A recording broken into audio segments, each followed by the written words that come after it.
My name is Sophia, and I am 33 years old. 8 months ago, I received a letter that undid everything I thought I had made peace with. It came on a Tuesday morning. Plain envelope. Handwritten address. The handwriting I recognized before I even registered that I recognized it, the particular slant of it, the way certain letters connected. The muscle memory of a child who had watched this handwriting on birthday cards and school permission slips until she was 15, and it disappeared from her life completely. My mother's handwriting. 18 years. That was how long it had been. 18 years since my mother had chosen her boyfriend over her daughter. 18 years since I had stood in our kitchen at 15 with a suitcase I had packed myself and my aunt's phone number written on my hand, and my mother had looked at me and said nothing. Had let me go. Had watched me walk out and not called after me. 18 years of building a life without her. And now a letter. It was 4 pages. Handwritten. Her husband Marcus had died 8 months ago. Cancer, swift and merciless, 4 months from diagnosis to the end. She wrote about what his death had shown her.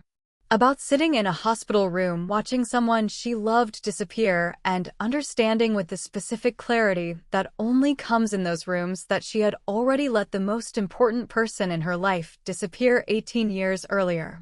Without fighting for her. Without calling after her. I know I don't deserve forgiveness, she wrote. I'm not asking for it. I'm asking for the chance to say what I should have said when you were standing in our kitchen with your suitcase. I sat down on my hallway floor. Still in my coat. Still holding my keys. I read the letter 3 times. Then I sat in the quiet of my apartment and felt everything I had spent 18 years carefully organizing into manageable shapes come loose all at once. She was not dead. She had not forgotten. She had been living somewhere for 18 years, living and knowing and choosing every day not to reach out. Until now. I put the letter on my kitchen table. I made coffee. I stood at my window and looked at the ordinary street below and thought about what I actually wanted. Not what was wise. Not what was measured. What I, Sophia, actually wanted. The answer surprised me. I wanted to know why. Not the letter version. The real version. Face to face. I picked up my phone. I found the return address. And I did something I had not done in 18 years. I reached back. She lived 4 hours away. A small house on a quiet street, the kind of street that exists in every medium-sized city, unremarkable and specific at the same time. I drove there on a Saturday 3 weeks after receiving the letter. I had not called ahead. I had decided that calling ahead gave her the opportunity to prepare, and what I needed was the unprepared version. The real version. I sat in my car outside for 10 minutes. Looked at the house. Small. Well kept. A garden in front, tidy, cared for, the garden of someone who found comfort in growing things. Window boxes with late summer flowers. A bench by the front door that had the particular worn quality of something used regularly. She was on the bench when I finally got out of the car. She had seen me pull up. Had been sitting there. I understood later that she had been sitting there most of the morning, had somehow known or hoped that today might be the day. She stood when I approached the gate. I stopped at the gate. We looked at each other across it. 18 years is a long time.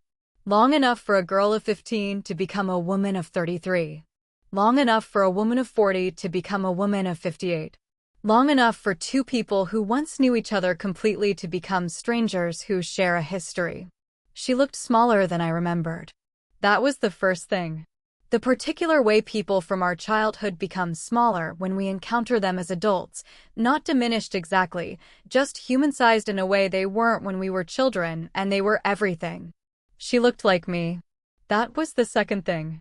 Around the eyes, around the jaw. The particular arrangement of features that belongs to a bloodline. I had known this intellectually, I had a mirror, but seeing it in another face, in her face, was different from knowing it. Sophia, she said. Just my name. Everything in it. Hello, I said. We stood at the gate for a moment longer. Then she pushed it open, not dramatically, just the ordinary gesture of someone opening a gate for a visitor, and I walked through. We sat in the garden. She made tea. The particular ritual of it, kettle, mugs, the mechanical comfort of having something to do with your hands when you don't know what to do with the rest of yourself. I watched her move through it and recognized the movements, the specific way she held the kettle, the way she arranged the mugs. I did that too. I had not known I had learned it from her. She sat down across from me. "You came," she said. "I came," I said. "I wasn't sure you would." "I wasn't sure either," I said. "I need you to tell me something." She looked at me steadily.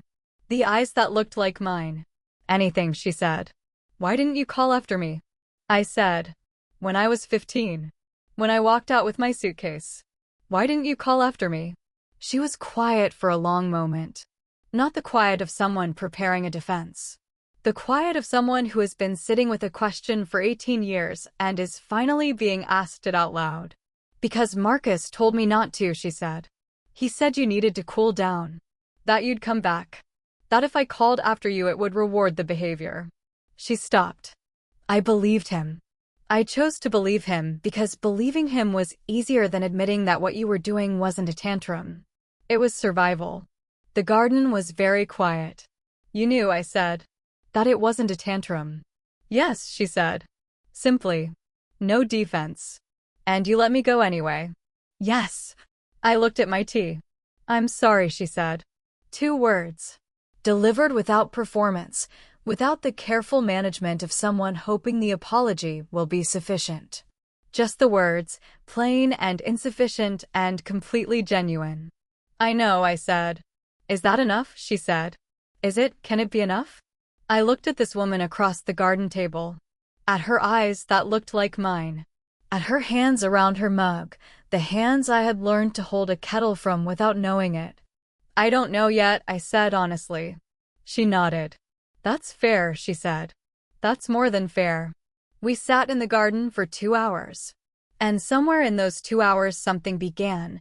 Not healing, not forgiveness, not the resolution of 18 years in a single afternoon. Something smaller and more real than that. A conversation. Just a conversation. Between 2 women who shared a history and were trying, carefully and without guarantees, to find out what else they might share. I drove home in the dark. For hours with the road unrolling ahead of me and the conversation replaying in my head, not analyzing it, just letting it exist, the way you let something large exist when you're not yet ready to decide what it means. My best friend Anna called at 9. "How was it?" she said. "Strange," I said. "And real. And not what I expected." "What did you expect?" I thought about it. "I expected to feel angry the whole time," I said. I was angry. But I kept noticing things. The way she holds a kettle. The way she arranged the mugs. I do those things. I learned them from her and I didn't even know. Anna was quiet for a moment. "What are you going to do?" she said. "I don't know yet," I said. That was the honest answer. The only honest answer available to someone who has spent 18 years building a complete life without a person and has just spent 2 hours in a garden with that person and found that it was neither the disaster nor the miracle they had been braced for. Just real. Complicated. Human. I saw my therapist, Dr. Morris, on Wednesday. She listened to the full account without interrupting the letter, the drive, the gate, the garden, the 2 hours. "How do you feel about seeing her again?" she said when I finished. "I don't know if I want to," I said. "And I don't know if I don't want to." I keep thinking about what she said, that she chose to believe Marcus because it was easier than admitting what was actually happening. I paused. I understand that. I've done that. Chosen the easier belief. What's the harder belief here? Dr. Morris said. I sat with that. That she loved me and let me go anyway, I said finally. That those 2 things are both true simultaneously. That love doesn't always protect you. That someone can love you and still choose wrong. Can you hold both of those things? Dr. Morris said. I'm learning too, I said. My aunt called in October. My Aunt Ruth, the woman whose phone number I had written on my hand at 15, who had taken me in without hesitation, who had raised me through the last 3 years of high school with the steady practical love of someone who shows up when it counts. She knew about the letter. I had told her immediately. How did it go? She said. The directness of a woman who has never seen the point of approaching things sideways. She's smaller than I remembered, I said. Ruth laughed, the real kind. They always are. She said Marcus told her not to call after me, I said. That she believed him because it was easier. Silence. Do you believe her? Ruth said. Yes, I said. Which is the complicated part. Why complicated? Because if I believe her, then she's not a monster, I said. She's just a person who made a terrible choice for human reasons. And that's harder to be angry at than a monster. Ruth was quiet for a moment. Sophia, she said. Can I tell you something I've never told you? Yes, I said. She called me, Ruth said. Your mother. 6 months after you came to me. She called to ask how you were. I went very still. She called every year, Ruth said. On your birthday. Just to ask how you were. I never told her more than you were fine. I never told you because she stopped. Because I thought it would confuse things. I thought you needed to be settled before you could handle complicated. She called every year. On my birthday. Just to ask how I was. I sat in my apartment in the October evening and held the phone and felt something shift, not dramatically, not with a clean narrative click. Just shift. The way understanding shifts things, slowly and without ceremony. She had not forgotten. She had not moved on. She had been living 18 years of her own particular loss, not the same as mine, not as large, caused by her own choices, but real. Thank you for telling me, I said to Ruth. I should have told you sooner, she said. You told me when I was ready, I said. And I meant it. I called my mother in November. Not to forgive. Not because I had arrived at a conclusion. But because I had a question that the garden visit hadn't answered and that I had been carrying since Ruth told me about the birthday calls. She answered on the second ring. Sophia, she said. The same way she had said it at the gate, just my name, everything in it. You called Ruth every year, I said. On my birthday. Silence. Yes, she said.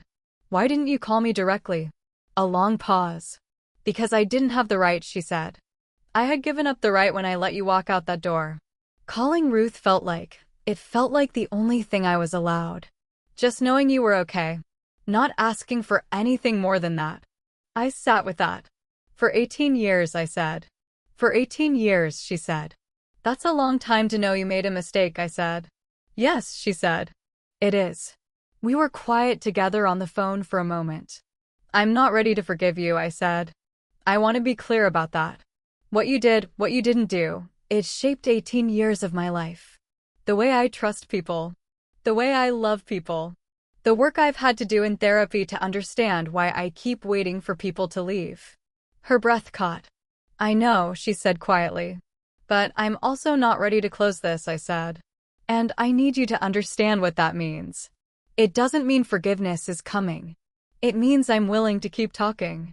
That's everything, she said. That's more than I deserve. Probably, I said. But I'm not doing it for you. I'm doing it for me. We talked for an hour. About Marcus, not with grief exactly, more with the clear-eyed honesty of someone who has processed something difficult and arrived at understanding. She spoke about him without the defensive love she had shown when I was 15. With the perspective of someone who had spent 18 years inside a marriage and 8 months outside it and could now see both clearly. He wasn't a monster either, she said.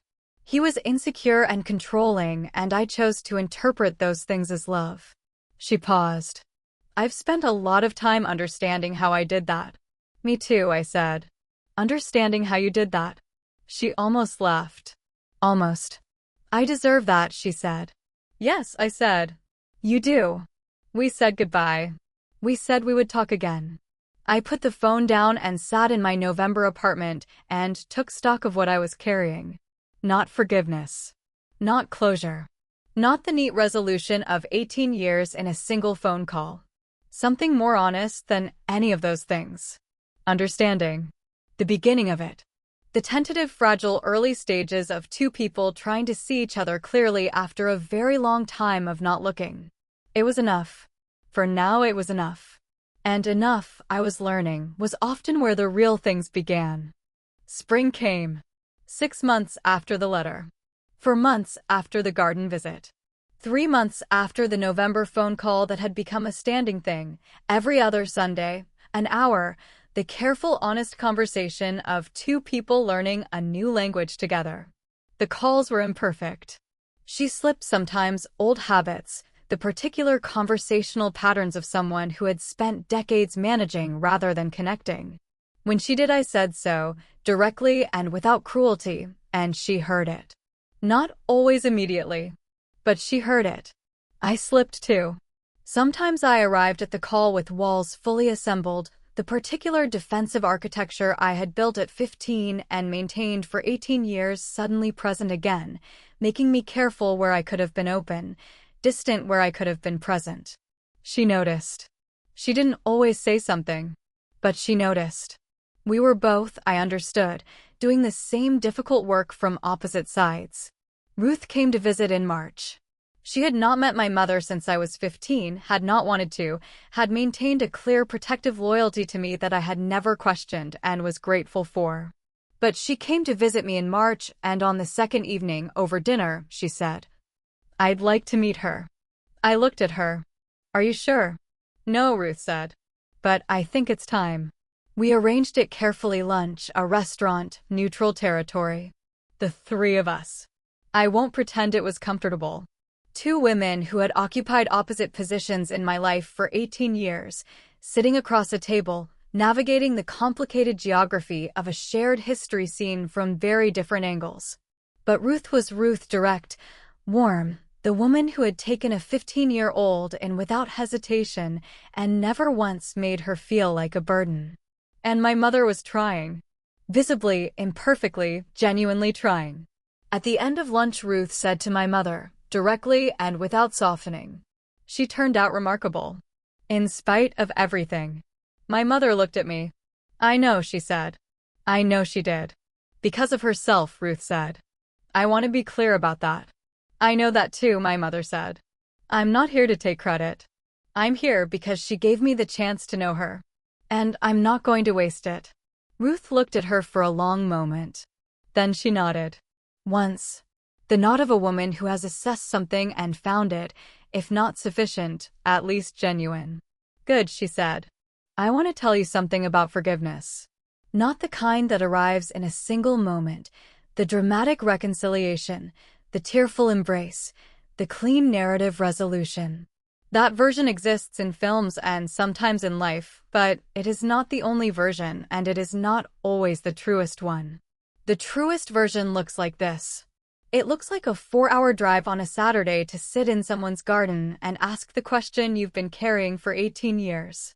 It looks like Sunday phone calls that are imperfect and necessary. It looks like saying "I'm not ready to forgive you" and meaning it, and continuing the conversation anyway. It looks like understanding that forgiveness is not something you give to the other person. It is something you do for yourself. The release of the weight. Not because they deserve to be released from it, they may not. But because you deserve to put it down. I put it down slowly. Over months. In pieces. Without ceremony. And what I found underneath it, what had been there all along, beneath the weight, was simply my life. The life I had built. At 15, with a suitcase and a phone number written on my hand. Through high school at Ruth's table. Through university and a career and an apartment I had furnished slowly with the careful attention of someone building a home for the first time. Through therapy and work and the ongoing imperfect process of becoming more fully myself. My life. Mine. Built without her, and now, carefully and without guarantees, allowing her a small place at the edge of it. Not the center. The center was mine. But the edge. That I could offer. That I was choosing to offer. Not because she deserved it. Because I had decided that carrying 18 years of locked doors was heavier than opening one carefully and seeing what came through. What came through was complicated and human and real. And real, I had learned this over and over in the hardest possible ways, was always worth more than the clean version. Always. If this story moved you, please like, subscribe, and hit the notification bell. Have you ever had to decide whether to reconnect with someone who hurt you? Share your story in the comments. I read every single one. Tell me where you are watching from. I love knowing how far these stories reach. Until next time, put down what is too heavy to carry and see what is underneath.